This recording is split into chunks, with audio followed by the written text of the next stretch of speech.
daar allemaal en welkom by nog 'n episode van die Wandel in Woord en Waarheid podcast met my van Sail en natuurlik ook pastoor Steven. Steven is lekker weer om saam met jou te kuier hier aanlyn oor die interweb soos die mense sal sê. Vanaand het ons halfe slotsom episode oor 'n sekere onderwerp wat ons nou al in geraak het. Maar voor ons in daai detail ingaan, wil ek ook net vir die mense sê baie dankie vir almal wat die afgelope 2 weke ingeskakel het vandat ons weer terug is met die Wandel in Woord en Waarheid podcast in 'n lang tyd. Dis lekker om te sien hoe almal saam gesels, dis lekker om te sien hoe almal saam kyk. En dis lekker om te sien dat die onderwerpe waaroor ons praat tog 'n teerpunt is of 'n raakpunt is vir mense, 'n brandpunt is vir mense wat ons oor praat en daarmee te saam gaan ook natuurlik die statistieke soos wat die mense sal sê in die agtergrond is ek sien meeste mense wat kyk is nie subscribe nie, so as hierdie vir jou iets beteken, subscribe op YouTube, share dit met die mense. As jy subscribe, help dit net natuurlik dat hierdie woord en dit wat ons gesels dan net na meer mense toe uitgaan. Maar ook het ons 'n nuwe ding gelons, Steven. Buy me a coffee. Koop vir ek en Steven 'n koffie. As jy ons wil ondersteun, die QR code sal nou op die skerm wees. Die link sal ook onder in die bio van die video wees as jy wil ondersteun wat ons wil doen. Koop vir ons 'n koffie. Dit is basies maar net 'n klein donasie as jy wil wat jy vir ons kan gee. Dit gaan definitief nie na ons eie sakke toe nie. Dit gaan na hierdie missie toe wat ons op is om die woord en die waarheid te deel aan soveel mense as moontlik daar buite in Afrikaans natuurlik ons taal. So as jy ons wil ondersteun, baie ons 'n koffie. En ek weet nie, Steven, ons kan dalk 'n projek begin waar ons sê teen die einde van Oktober die eerste 10 mense wat ons ondersteun het, sal ons sal vir hulle 'n lekker koffiebeker uitstuur natuurlik wat hulle saam ons 'n koffie kan drink as hulle saam met ons hier kuier op die podcast. Ja, ek wil amper sê amen, ons is Pinkster, so ja, dit is altyd lekker, en dit is altyd lekker vir die kykers wat, ek moet sê, saam gesels, saam hulle gedagtes uitlig, saam skrifte deel, en ek dink dit is waaroor dit gaan, laat ons eintlik mekaar kan ondersteun, want daar's vrae wat daar opkom, en jy het nie altyd 'n veilige plek om dit te deel nie, en dit is wat ons eintlik wil hier skep op hierdie program, laat ons veilige gedagtes kan deel, skrif georiënteerd, geesgedrewe, en dit is wat ons eintlik altyd voor vra en voorbid. So nee, wil jy sommer wegskop met hierdie hot topic, ek dink almal is al warm op oor hierdie onderwerp, party is al afgekoel en weer opgecharge, so ek dink daar's baie goed wat ons hieroor kan sê. Toe ek dit vir jou gepitch het dat ons hierdie episode gaan doen, het ek gesê, dit gaan die slotsom wees. Maar ek is amper te bang om te sê dit gaan die slotsom wees, want dit kan nog verder gaan, maar ons gaan wegraping deel 3 doen, wat hopelik ons slotsom gaan wees oor die datumvoorspelling wat was die 23ste September. En die rede hoekom ons besluit het ons gaan nog 'n episode doen hieroor is natuurlik die episode wat ons opgeneem het, die vorige een deel 2 was die aand van die 23ste September gewees. Toe was ons seker dit gaan nie gebeur en nie toe nie, voor die tyd al, maar ek bedoel alreeds toe was ons seker dit gaan nie gebeur nie. Maar ons het natuurlik ook nie toe gepraat oor wat na die tyd gebeur, die 25ste, die 24ste, die 26ste, na die mense wat die voorspellings gemaak het, toe nou natuurlik ook weer gekom het en verduidelik het wat na die tyd vir hulle gebeur het, of bietjie meer draai verduidelik het oor hulle siening en standpunt oor die dinge het. Ons het daaroor gereageer nie, en daarom wil ek laat ons dit in hierdie episode graag bietjie hanteer, want ek is eintlik baie teleurgesteld in wat uitgekom het na die tyd.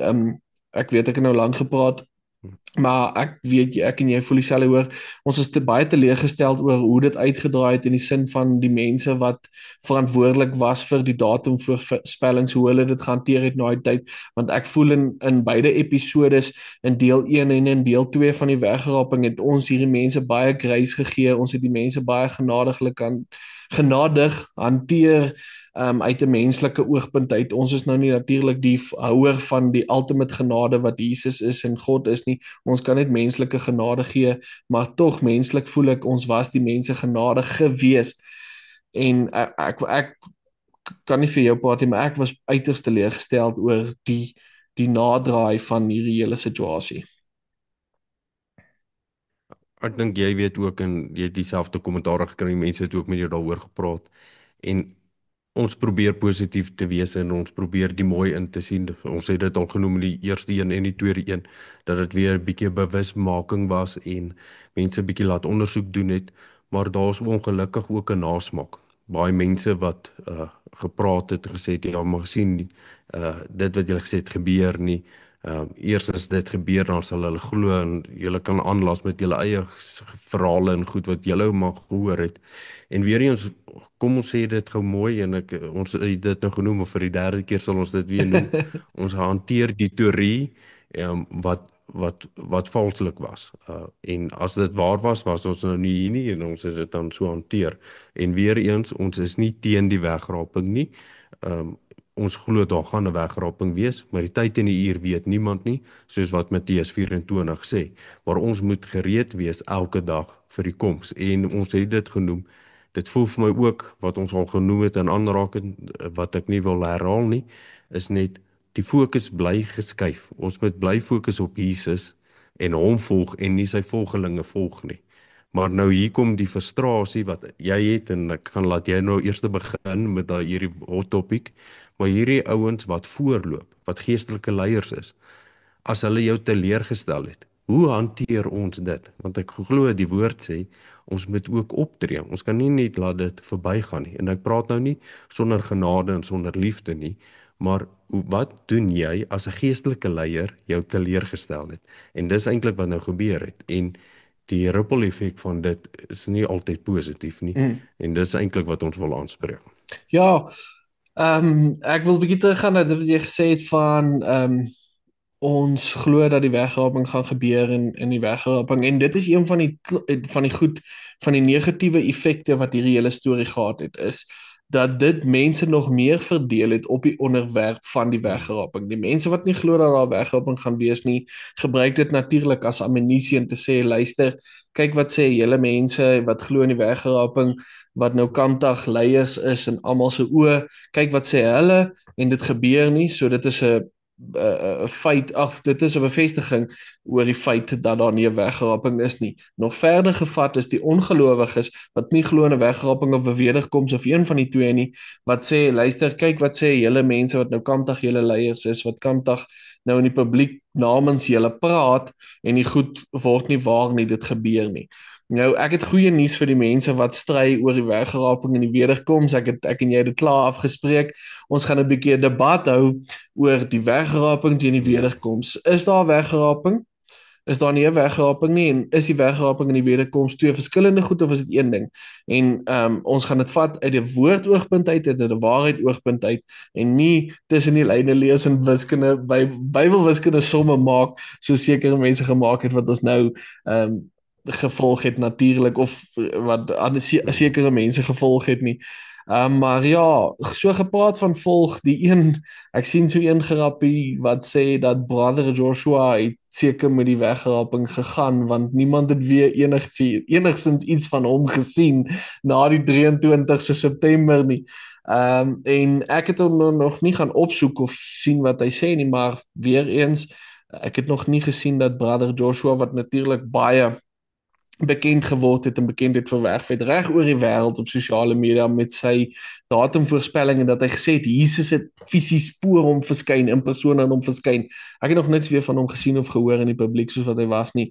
En dit is vir my 'n baie teleurstellende duidelike teken dat miskien was dit nie 'n of miskien was dit nie van die Here af nie, maar miskien was dit maar 'n baie menslike ding wat daar gebeur het. Op daai punt, ek het iets gesien van hom en dit het my so kwaad gemaak, hoor nou mooi, dat ek nie Okay. verder kon kyk nie. Dit is, miskien het julle dit ook gesien, waar hy met tussen twee vrouens sit en gesels en hy gaan so ver en dit is nou iets wat ons nou eintlik wil aanspreek. Kan ek dit sê met die arrogansie wat dit mensgedrewe is en jy kan duidelik hoor dit kom nie van die Here af nie wat hy sê. Hy is eintlik nou die besyn. Die Here het dit aan hom verklaar. So die wegraping gaan plaasvind, maar hy is die besyn wat die waarskuwing moet gee. En 'n mens moet versigtig wees oor dit want kom ek begin sommer met hierdie punt is en ek dink dit is wat dit moeilik maak is. Ons kan nie altyd die mense se bedoeling in die hart sien nie. Want dit is snaaks genoeg wanneer ons mense nou ek weet ons gestenig word as ons dit sê oordeel. Dan oordeel jy op hulle aksie. Maar as jy jouself oordeel, oordeel jy jouself op jou intensie. Maar net die Here is die een wat die hart en die niere ondersoek. So hy weet presies of daar regtig berou is. Ons as gelowiges kan nie dit altyd raak sien nie en ek dink dit is soms 'n frustrasie want ons weet nie is hierdie persoon nou regtig genuine. Hy het ons nou teleurgestel, gaan hy weer ons teleurstel. En ek dink baie keer jou vrug sal wys na die tyd of jy regtig berou het. En dit is iets wat ek nie regtig sien nie. Dit is maar my opinie, my afleiding, wat ek nie by hierdie manne sien nie, laat hulle regtig berou nie, hulle is jammer, maar hulle is nie spyt nie, dit is maar die beste opsom wat ek kan Ja, gee daai is baie hierdie goed goed, gesê. oor hierdie situasie, en wat duidelik was, is, die mense weet waar jy ons aanhaal, is dat hulle gesê het, die Here het my gesê, die Here het dit gesê, en die Here het dit aan my gesê, en dit het nie gebeur nie, dan moet jy kan erken, dit was nie die Here nie, maar dit was dalk mensgedrewe gewees. En Paulus sê dit eintlik so mooi, hy sê, al verskyn die engel van die lig aan my, en hy verkondig 'n ander evangelie as wat ons vir julle gegee het, moet hy 'n vervloeking wees. En so ernstig is die woord. Nou, baie keer kan ons nou praat, as 'n geestelike leier jou geval het, en ek praat nie dalk van hierdie leerstelling of 'n ander leerstelling. Ons weet wat nou in kerke gebeur, waar leerstellings nou aanvaar word, wat altyd teen die woord was, maar nou is dit reg. Hoe hanteer ons nou dit? Want dit het nou 'n ripple effek verder uit. Dis hoe ek dit sien. En ek dink ook nie hierdie is die laaste nie. Ek dink hierdie is maar aan die begin. En ek wil eintlik 1 Timoteus 3 saam met julle lees. Net die eerste 2 verse wat dit eintlik so mooi saamstel en sê. As jy my net gou begin, laat ek dit lees. Hy sê, maar die Gees sê uitdruklik, dat in die laaste tye sommige van die geloof afvallig sal word en verleide geeste en lering van duiwels sal aanhang, deur geveinsheid en leenaars gebrandmerk is in hulle eie gewete. En dit was nou nogal vir my iets wat ons nou sien, en ek dink is iets wat nou al hoe meer gaan gebeur, en ek dink hier kom die groot geheim in. Volwassenheid. As jy volwasse in Christus is, en in die woord is, gaan hierdie lerings vir jou so, kan jy hierdie lerings onderskei, ekskuus. Want ek en jy het nog gepraat in die eerste episode, dit klink so aanloklik, dit klink so reg, dit klink so mooi, dit is asof jy ook daar sit en sê, joh, weet, ek wil amper saamstem, maar as jy begin ondersoek doen in die woord, dan sien jy, maar hierdie kan nie van die Here wees nie. Maar Steven, voor jy nou te ver gaan, ek wil teruggaan na wat jy heel aan die begin nou gesê het van, jy sal dit sien aan die mense se vrug. Dit kom amper voor dat die mense jammer is, maar nie spyt is nie. En dan natuurlik oor dit wat jy nou gesê het hier op die einde. Hoe hanteer mens dit? As jy volwasse is in die woord, dan gaan jy kan onderskei tussen die aanloklikheid daarvan en die waarheid daarvan. Maar heel aan die begin wil ek sê, jy ken die mense aan hulle vrug, en ek gee regtig nie om of mense my skop of slaan of vloek of skel op sosiale media of in kommentaar nie. Ek sal sê, soos een van my goeie vriende altyd gesê het, kom kyk my buite met 'n stok. Ek gee nie om nie. Mense sien dit aan die vrug van die mense. Daar's verskriklik baie mense wat baie vinnig gaan om die persoon te verdedig. En te sê, ja, maar hierdie persoon is 'n goeie persoon, hierdie is 'n goeie mens, hierdie is wat ook al hierdie persoon wil noem, wat gaan om die persoon te verdedig en nie om die woord en die waarheid te verdedig nie. Ek en jy het daai mantel opgevat, ons gaan dit doen. Daar's mense wat die persoon verdedig en nie die woord en die waarheid verdedig nie. Dis die vrug wat jy dan dra. Dis dan die vrug wat jy wys aan die mense daar buite. Is jy's eerder 'n aanhanger van die persoon en sy teorie as wat jy 'n aanhanger is van die woord van God en die waarheid. Dan kom ons by die punt wat jy gesê het van om spyt te wees, ag om jammer te wees, moenie om spyt te wees nie. Meneer Dani Botha hou vol. Hy hou vol nog steeds dat die Here vir hom hierdie goed gesê het, dat die Here vir hom hierdie goed gewys het. Hy erken nie dat hy dalk moet gaan ondersoek instel oor die dinge wat hy sien en hoor, dat dit dalk nie van die Here af is nie. Daai is om nie berou te toon nie, want as ek 'n woord kan ook uit die Bybel uit kan lees, uh in 1 Johannes 4 vers 1, ek lees in Engels, Beloved, do not believe every spirit, but test the spirits to see whether they are from God. For many false prophets have gone out into the world. Gaan toets die gees. Miskien is dit dan 'n tyd op 'n plek om te sê, luister, miskien moet ek dit wat ek gehoor het gaan toets. Nie aanhou volhou dat dit van die Here afgekom het en dit was vals nie. Niks van die Here wat van die Here afkom kan vals wees nie. Kom ons kry dit sommer duidelik reg. Niks wat die Here kan nie 'n leuen vertel nie. Hy kan nie. 'n Mens kan. So miskien moet jy sê, luister, hier's 'n menslike wat noem hulle dit, 'n menslike element in hierdie. En die menslike element het gestruikel. En daarom gaan die menslike element gaan seker maak by die Here wat die menslike element volgende moet doen. Dit het ook na agterna uitgekom, dit wat ons gesê het van, jy was afgesit deur 'n arrogansie van brother Joshua gewees. Toe kom dit na tyd uit, maar Dani Botha het nie self die datum by die Here gaan bevestig nie, hy het die datum by brother Joshua gehoor. Jou gees, Steven, het vir jou gesê, ek is nie gemaklik met dit wat daai persoon sê nie, dit voel vir my teenstrydig met die woord van die Here. En as iemand anders sin dit dalk nie, en dit was toe teenstrydig met die woord van die Here. Kom ons kry dit gou net uit daar in die oopte. Nie net het jy, Steven, gevoel, dit is teenstrydig met die woord van die Here nie, tyd het gewys, dit was teenstrydig met die woord van die Here. So met ander woorde, dit wat in jou was die waarheid. Kan ons saamstem daarop? Tyd het gewys, dit was die waarheid. Tyd het gewys dat dit so uitgedraai dat die Here met jou gepraat het, want dit het so uitgedraai as die waarheid. Die wegraping het nie gebeur nie. 'n Persoon is nie die basyn vir die wegraping nie. Want die Bybel sê, dit kan nie so wees nie. So met ander woorde, 'n persoon wat nie daai gees van onderskeiding kry nie, miskien moet hy dalk gaan en bietjie meer tyd in die binnekamer spandeer, sodat hy die waarheid van die Here af kan kry, en nie hardloop met 'n teorie, omdat dit is, soos wat ons in episode 1 gesê het, confirmation bias. Ek as mens voel dit moet so wees, so nou maak my brein goed op dat dit so moet wees nie.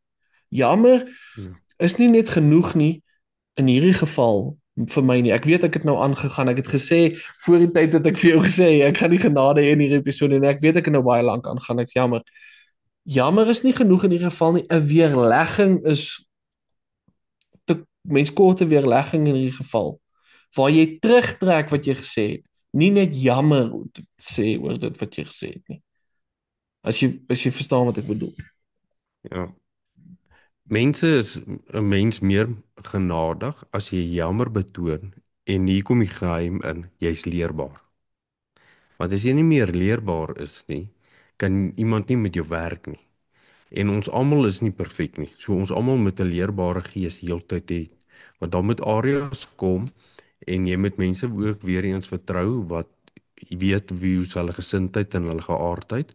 As hulle my help, dan weet ek is nie om my te verneder of my sleg te sien nie, is om die beste vir my te hê of die beste uit my uit te haal. En kom ons noem net geweer iets wat jy genoem het. Die woord en waarheid is altyd tydloos.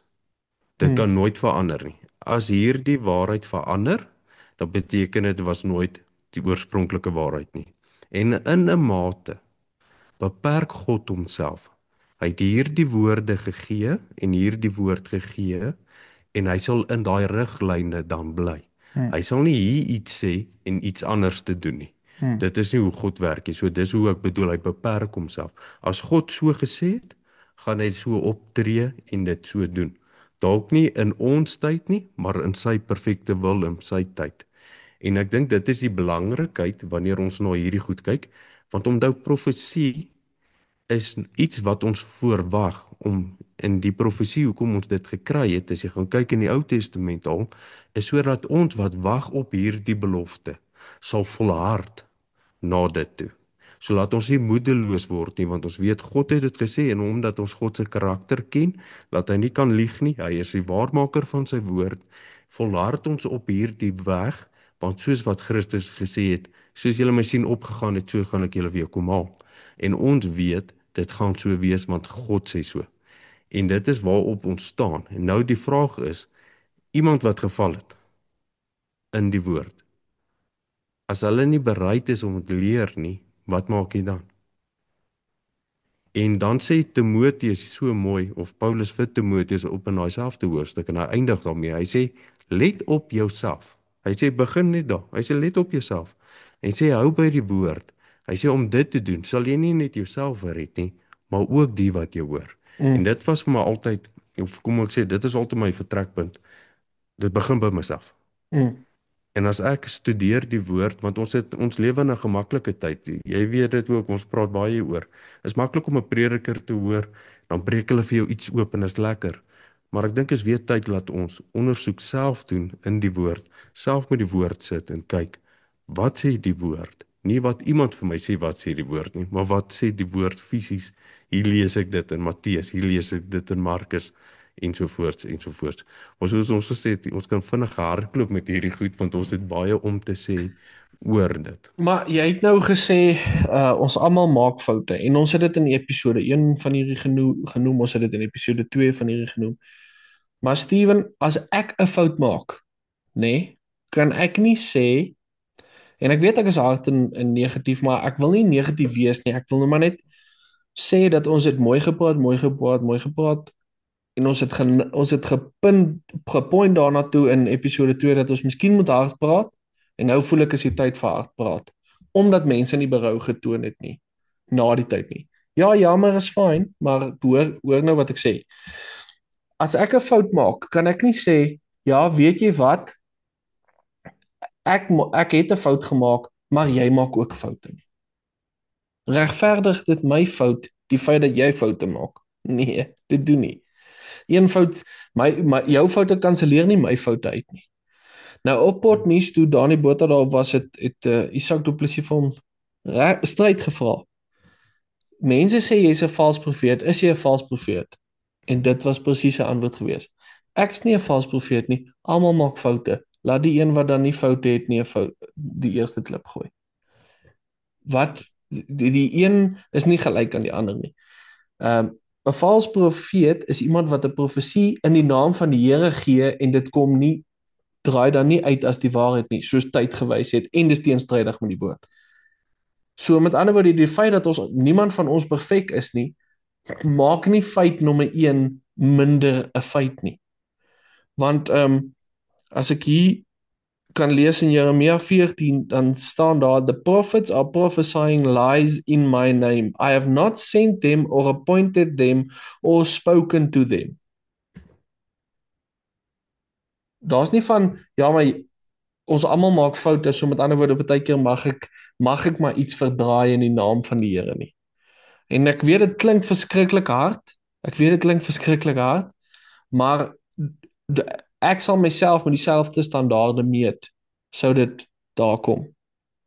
En dit is eintlik hoe ons almal gemeet moet word, is op daai standaarde.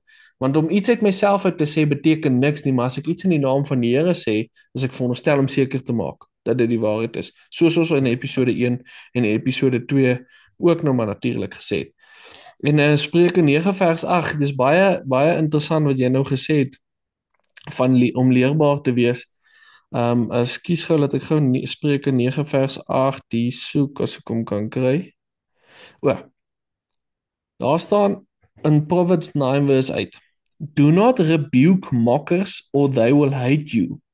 Rebuke the wise and they will love you. Wat ek daarmee wil sê is, dis nou hoe jy geken word aan jou vrug. Gaan jy liefde betoon aan die wat jou probeer teregwys? Want as jy strewe na die waarheid en strewe om nader aan die Here te wees en strewe om 'n boodskap oor te dra wat die evangelie verkondig en jy maak 'n fout in dit en iemand wys jou jou fout in dit, gaan jy met liefde optree. En ek is regtig jammer om dit te sê, maar voor die 23ste September wou die mense wat die datum voorspel het niks te doen gehad het met die mense wat hulle probeer weer lê het nie. Ek bedoel, kyk maar net, dit was amper soos the Real Housewives of Christian South Africa tussen Dani Botha en Roy Strauss gewees op 'n stadium daar, oor die ander een probeer weer lê. En daar was kwaai woorde gespreek gewees. Nou die mens kan sê die een persoon was kwaaier as die ander persoon gewees en die ander persoon het nog steeds in liefde opgetree, maar daar wil ek jou nou weer gaan wys op die verse in die Bybel wat sê pas op vir die wat mooi praat, pas op vir die wat agter mooi praatjies en liefde en al daai buzzwords soos wat hulle deesdae noem, pas op vir die mense wat agter dit wegkruip. Soos 'n wolf in skaapsklere. Net omdat ek sê ek is lief vir jou beteken dit nie dit kom uit regtig uit my hart uit nie. En daarmee sê ek glad nie, spreek ek glad nie in iemand se lewe in dat hulle dit nie bedoel het of dat dit nie die geval was dat daar nog steeds liefde was nie. Dit kon net sowel die geval gewees het. Maar die punt is wat ons heel eerste genoem het is, jy het 'n fout gemaak, wees leerbaar. Moenie gaan opstaan in jou fout en bly staan by dit en dan sê halfhartig en jammer sê nie. Want ekskuus, kom ek gee jou nou 'n kans om bietjie te praat want ek praat nou baie, maar ek het nog iets wat ek verder ook wil sê daaroor, juis oor dit wat ons in episode 2 genoem het, maar ja. Ek dink ons het al baie goed hanteer en ek wil nou nie in sirkels praat en ek dink weer die bedoeling van die hart verstaan ons nie, dit kan ons nie sien nie. Ek dink dit is ook wat baie mense oorwonder, baie mense laat dink is, hoekom het hierdie persone dit gedoen? Wat het hulle daar uitgekry? Wat wil hulle bereik het deur dit? En ek dink dit is 'n groot vraag om te ondersoek en self te gaan kyk. En dit is nou moeilik om te sê, ja, dis dit en as gevolg van dit. Maar mense se bedoeling weer eens wys. En dit is nou iets wat jy nou al genoem het en weer herhaal het. En ons kan nou baie kyk hoe mense opgetree het. En wat vir my net sleg was, hoe hulle gespreek het en gesê, dis wat julle kan aan my doen voor die tyd en na die tyd is twee verskillende wêrelde. Ja. En dan dink ek net by myself, nou waar was daai persoon daar en die persoon nou? En dit is wat my bietjie bekommerd maak. En ons het nou gespot en gesê, wat doen ons nou na die tyd? Sal jy hierdie persoon kry om by jou te kom spreek? Sal jy hierdie persoon kry om te kom bedien by jou? Weet, dit is nou 'n vraag wat 'n mens nou oorwonder. Of is dit nou die onvergeefbare sonde en sê nee, okay, hierdie ou sal nooit kan weer bedien nie. Party ons nou weer eens en ek dink jy het dit mooi aangesê. Beskerm eerder die persoon as die woord en ons moet hierdie dinge uitlig en ook mense regwys want die skade aan die ander kant, want ongelowiges kyk en soos wat Paulus sê, julle is die brief geskrewe. En dit is nou wat ons nou wys na buite toe. En ek dink dit is ook belangrik dat ons die gesindheid van Christus in hierdie tyd en die herstelpad ook moet wys. Laat die kerk wys nie, ons was bereid om jou te help. Die kerk die lig om het gewys, okay, ons is bereid om hierdie persoon weer terug te bring op die regte pad. Die Handelinge is vol daarvan. Ek dink aan Johannes Markus wat op 'n stadium nie reg was vir die sendingreis gewees nie. En toe op die ou einde, toe skryf hy die evangelie, Markus, en dit was vir my altyd so mooi, dat daar is tweede kanse en daar is ruimte vir tweede kanse, maar weer eens, as jy nie wil gehelp word nie, gaan dit nie gebeur nie. Ja, en ons het in deel 2 gepraat van 'n bewusmakingsveld tog. En jy het dit ook nou genoem aan die begin van om hierdie het mense nou weer bewus gemaak oor dit en al daai klas van dinge van die wegraping en om dalk jou saak reg te kry want dit kan dalk môre gebeur. En dis waar. Dit alles staan ons nog steeds by dat dit is so. En jy het in deel 2 genoem dat vrees nie altyd noodwendig die beste manier is om mense na die Here toe te lei nie. En dit kan ons nog steeds by staan hier in deel 3 is ja, dit is so, dit het mense bewus gemaak van wat kan dalk gebeur en mense teruggebring na die Here toe en mense ook natuurlik se oë oopgemaak om hulle saak dalk reg te kry met die Here. Vrees is nie noodwendig die beste manier om dit te doen nie. Maar as dit gedoen is, dan is dit 'n goeie ding en dit kan ons bystaan. Dis die positiewe ding wat ons kan bystaan. As dit mense bewus gemaak het van om hulle saak reg te kry met die Here, great. Goeie uiteinde. Ek is dalk na die tyd net dalk so bietjie bekommerd dat soos wat dit party mense se geloof versterk het, kon dit party mense se ongeloof ook versterk het. Omdat ons weer die boodskap was vals. Die doel was dalk suiwer, maar die boodskap was vals. So dit is 'n teenstrydigheid. Nou kom ons bly kyk na die positief. Kom ons bly kyk na die optimistiese kant van dinge en ons sê luister, weet jy wat? Dit was 'n goeie einddoel. Dit het mense bewus gemaak dat dit ons kan dalk môre weggaan en weet jy wat? Voor dit te laat is, kry jou saak met die Here reg. Wat ek net nie meer 'n Ja, probleem het met wat Dani Botha ook na die tyd gesê het, as ek is jammer dat ons nou nog hier moet bly. Dit is dit is glad nie die regte mentaliteit nie. Die Here het ons nie op aarde gesit om te ly nie. Ja, die lewe is moeilik. Ja, die lewe druk baie keer mense, maar dis glad nie die gesindheid wat ons op aarde moet hê nie. Die lewe wat die Here vir ons gegee het op aarde is elke liewe dag is 'n spesiale geskenk. Elke liewe dag is 'n seëning. En ons kan nie sê ongelukkig nou moet ons nou nog langer hier bly nie. Met ander woorde, kyk ons net elke keer na die einde toe. Is dit al wat ons wil doen op aarde is om te kyk na die dag wanneer ons die aarde kan verlaat? Want dis nie hoekom die Here ons geplaas het op die aarde nie. Die Here het ons geplaas hier met 'n doel, met 'n werk om elke liewe dag aan te gaan met die geskenk wat hy vir ons gegee het. En dit was vir my regtig 'n pyn in my hart gewees toe ek hoor dit was die mentaliteit gewees van o, okay, nee, die wegraping nie gebeur nie, so nou moet ons nou maar nog 'n paar dae. Ongelukkig moet ons nou nog hier op die aarde bly. Ja, ons almal sien uit vir daai dag wat ons kan hemel toe gaan. Dit gaan fantasties wees.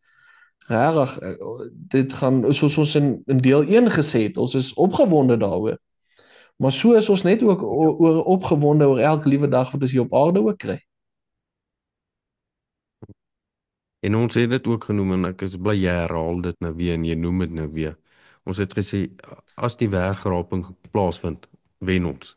As dit nie plaasvind nie, dan sê die woord soos wat Jesus sê, ek vertoef nie soos wat sommige dink nie, maar ek is lankmoedig en genadig, laat nog mense tot bekering kom.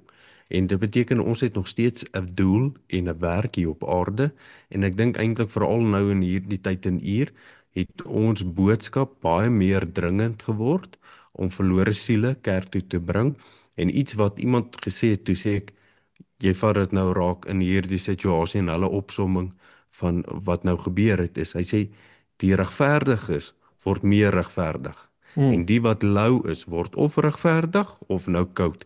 Die skeiding tussen hierdie ongelowiges en gelowiges, die regverdiges en die onregverdig word al hoe meer duidelik en dit het al vir my begin uitstaan in COVID se tydperk. Kyk mense wat weer terugkom kerk toe. Goed wat nou ook gebeur het. Ek moet sê daarvan na Charlie Kirk, ons het daar ook oor gepraat. Na sy dood, hoe baie mense het weer teruggekom kerk toe. So daai skeiding tussen lou en eintlik koud en warm begin al meer duidelik word. En ek Hmm. dink dat hierdie is maar ook 'n noem dit maar 'n skeidingsproses van wie is waarlik gewortel in Christus en wie beweeg aan die kant toe. Hmm.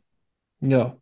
En ek kyk nou af hierso want ek lees nou net die verse oor dit wat ek wou gesê het van om ons het elke dag 'n geskenkie op aarde is van natuurlik die goeie en getroue dienaar wat aanhou werk het tot sy meester teruggekom het. Ja. Hy het nie sy skatte en sy gawes in die grond begrawe nie. Die goeie dienskneg het hard gewerk totdat sy meester weer teruggekom het. En dis wat die Here van ons verwag.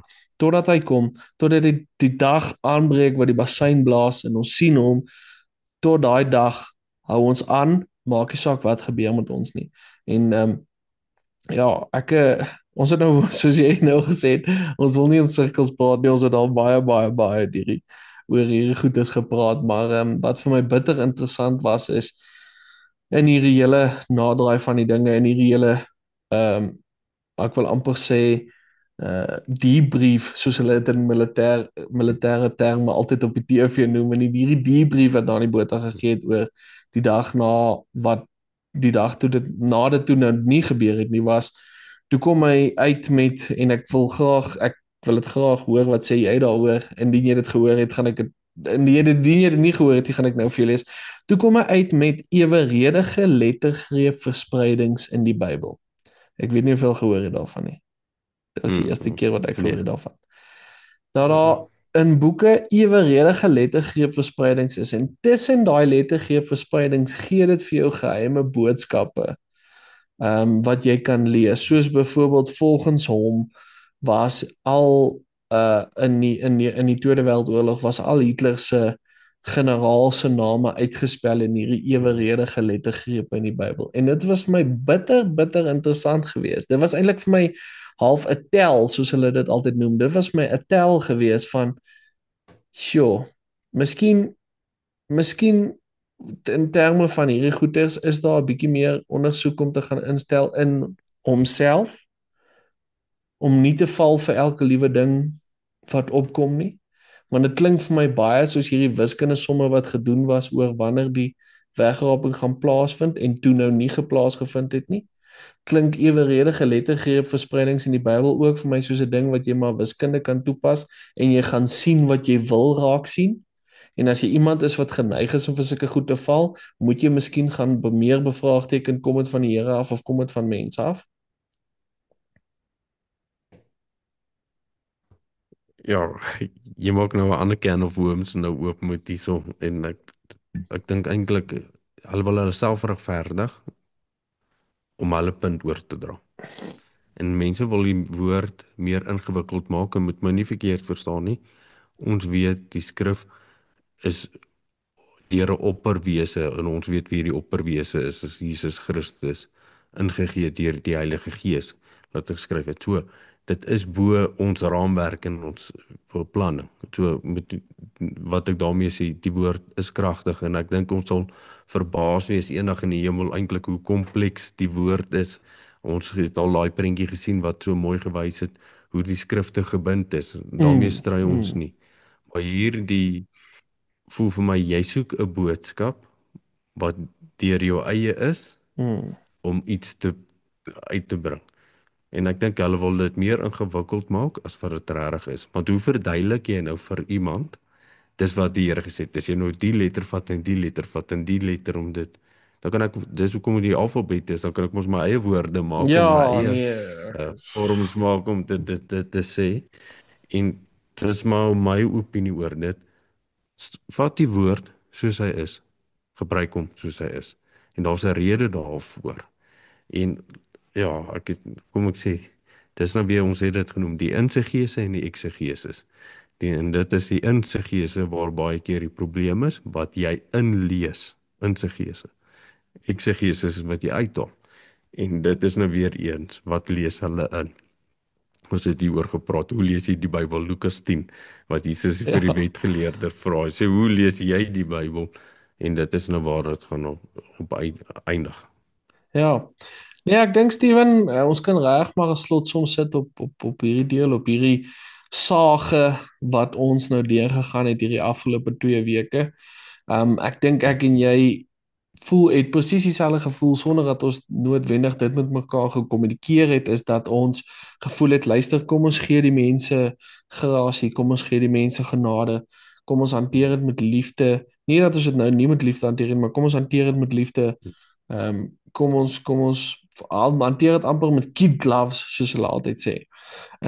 Maar ek dink as 'n mens nie berou toon na die tyd nie, dan is dit tyd vir die handskoen om te moet afkom. En dit is actually deur die Bybel op die Bybel gebaseer ook, is dat jy mense moet op 'n sekere manier hanteer wat nie berou wil toon nie. Daar is altyd daai vers wat ek en jy ook oor praat wat die uiteinde is van die hele storie, maar ons sal dit nie nou opbring nie. Maar soos wat ons ek in deel 2 gesê het, 'n ding gaan 'n coin het al 'n minstens twee kante. En al twee kante moet saamwerk om die volle muntstuk te kan voltooi. En as ek teruggaan na hierdie lettergreep storie toe, dink ek ook aan 'n paar kommentare wat ons gekry het op 'n paar van ons video's wat ek net so graag bietjie vinnig wil hanteer, is en wat natuurlik uitgekom het oor die Charlie Kirk storie en natuurlik waarop Joshua en Danny Botha hulle goed gebaseer het, is ek wil regtig mense, ons het baie daaroor gepraat, gaan kyk in seisoen 1, gaan kyk in seisoen 2 van Wandel in Woord en Waarheid. Ek wil regtig mense aanraai oor conspiracy theories. Moenie elke liewe ding glo wat jy sien nie. Moenie elke liewe YouTube video wat AI generated is glo nie. Ons gaan nog episode hê oor conspiracy theories. Ons gaan nog episode hê oor AI. Bly ingeskakel daarvoor, maar asseblief wandel in die woord en in die waarheid, soos wat ons podcast en daar was ek no pun intended. Maar moet nie elke liewe ding glo wat jy hoor of sien of lees, veral nie op YouTube of op op die webtuiste nie. As jy heeltemal oorweldig voel en onseker voel oor wat die antwoorde is, gaan lees eerder jou Bybel en vind jou vrede en jou hoop weer daarin. En jy hoef nie te weet elke liewe ding wat in die wêreld aangaan nie.